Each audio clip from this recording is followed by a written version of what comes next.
Irish টিভিতে স্বাগতম। কি নির্লজ্জ আমরা! বর্তমানে বাংলাদেশে বিএনপি সরকার দেশ চালাচ্ছে। বিএনপি সরকার 2/3 আসনে জয়ী হয়ে তারা সংসদে বসেছে। দুটো স্থগিত আসনে গতকালকে নির্বাচন হয়েছে।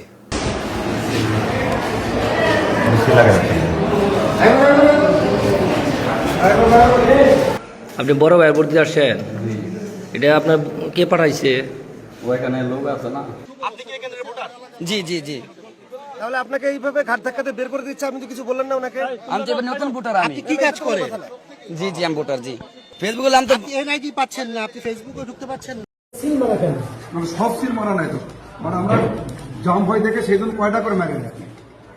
স্বাক্ষরও দেওয়া আছে, স্বাক্ষরও দেওয়া আছে। এরকম 3-4টা করে মারা যায় না নাকি? আপনাদের ট্রেনিং এ কি বলছে বলুন তো? ট্রেনিং এ বলছে অবশ্য যে কিভাবে ভোটার হয়? মানে মায়ের নাম বলতে পারতেছেন না, জন্মসাল বলতে পারতেছেন না, তাহলে ভোটার হন কিভাবে?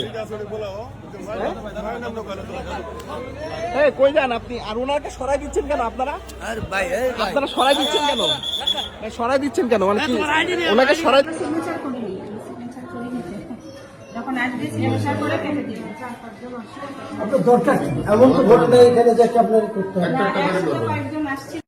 এটা তো অনিয়ম, এটা পুরো অনিয়ম। কটা দিল গণেন তো, কটা কটা কটা কটা গণেন গণেন গণেন গণেন গণেন গণেন গণেন কটা গণেন। উল্টন উল্টন উল্টন উল্টন আপনি উল্টন উল্টন উল্টন সব গণেন তো। কয়টা কয়টা দেখি? এক গণেন গণেন গণেন গণেন আপনি গণেন গণেন গণেন।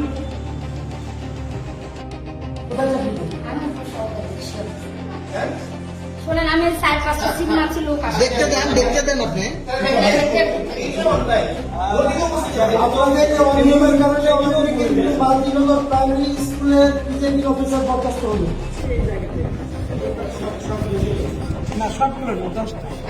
দেখেন দেখেন উল্টন উল্টন দেখেন। যে জাল ভোট দিয়ে ধরা খেয়েছে। আরে ধরে নেই, পুলিশ ধরে না কেন? ধরে না কেন? জাল ভোট দিতে আসছে এই যে বিএনপির। নিষেধ করে দিলাম। বারবার এটা করলাম না, নিষেধ করলাম না আপনাকে আমি।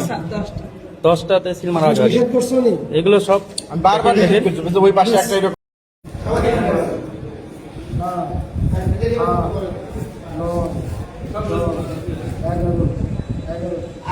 কোথায় কি করে? কোথায় জব করেন? কাগজ কোথায় জানি রাখছে আপনি কাগজ ছাড়া আপনি ভিতরে ঢুকছেন। ভিতরে। এই ভাই শুনেন এই ভাই, এই এই ভাই। একটু শুনেন এই ভাই যান। নাম পরিচয় দেন।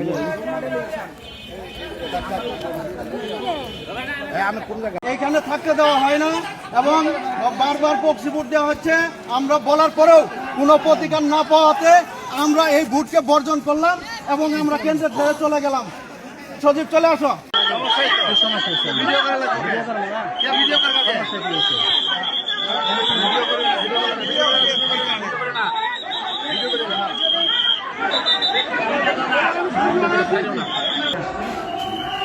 ভোট দেয়নি না, এই যে ভোট দিচ্ছেন। কি করছেন আপনি? হিজাবি মহিলাদেরকে ভোট দিতে দেওয়া হবে না কেন? আমরা মুসলমান, আমাদের হিজাব পরা সুন্নাত। আল্লাহ এটা আমাদের নির্দেশ দিয়েছে।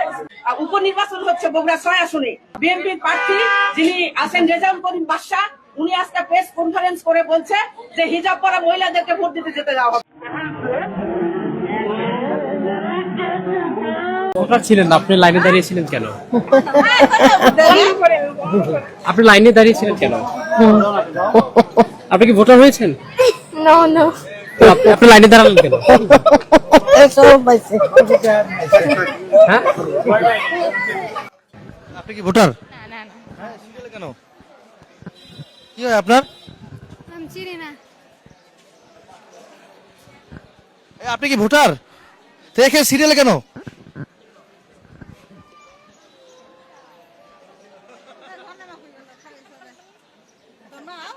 আমরা কি দেখলাম?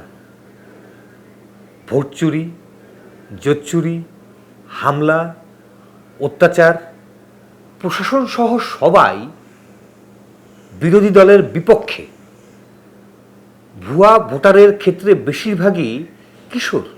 মনে হলো এই কিশোরদের ভুয়া ভোটদানের ব্যাপারটিতে গার্জিয়ানরাও আনন্দিত। এত বড় বিএনপি পরিবার, তারা এই বিজয়ে আনন্দিত। এখানে দুটো প্রশ্ন আপনাদের কাছে। প্রথম প্রশ্ন রাজনীতিবিদদের কাছে, যে সরকার 2/3 আসন নিয়ে দুটো আসনে ঠিকমতো নির্বাচন পরিচালনা করতে পারে না, সুষ্ঠু নির্বাচন পরিচালনা করতে পারে না, সেই সরকারকে কি আগামীতে বড় বড় নির্বাচনের দায়িত্ব দিয়ে আপনারা ঝামেলায় ফেলতে চান? দ্বিতীয় প্রশ্ন আপনাদের কাছে, বিজয়টাই বড় কথা, কিভাবে বিজয় হলো এটা আসল কথা নয়। আপনার সন্তানকে কি এই শিক্ষায় শিক্ষিত করতে চান? উত্তরটা নিশ্চয়ই আপনাদের জানা আছে, উত্তর দেবেন তো?